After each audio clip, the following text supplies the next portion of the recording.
नमस्ते मंडळी. तर आज मी दुपारच्या नाश्त्यामध्ये बनवली होती सोयाबीन चिल्ली. तर म्हणलं तुमच्याबरोबर रेसिपी शेअर करावी. गरम पाण्यात मीठ टाकून सोयाबीन चांगले भिजत ठेवायचे. 5-10 मिनटं सोयाबीन भिजल्यानंतर सोयाबीनमधलं सगळं पाणी काढून घ्यायचं.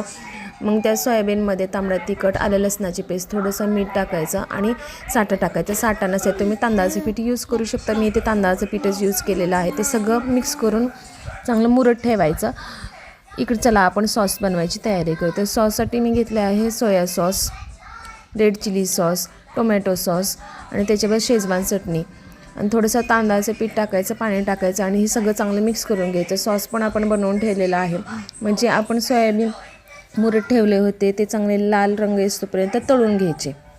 या प्रकारे बघा. झाल्यानंतर त्याच तेलामध्ये आलं लसणाची पेस्ट, सिमला मिर्च, कांदा आणि कोबू चांगले मोठ्या गॅसवरती परतून घ्यायचं. मग आपण जो तयार केलेला सॉस आहे तो त्याच्यामध्ये टाकायचा. तो पण मोठ्या गॅसवरती 5-10 मिनटं परतून घ्यायचं आणि मग तळलेले सोयाबीन त्याच्यामध्ये टाकायचं. 1-5-10 मिनटात रेडी आहे आपली सोयाबीन चिल्ली. तर तुम्ही नक्की करू बघा आणि मला कमेंटमध्ये सांगा कशी झाली होती. थँक्यू.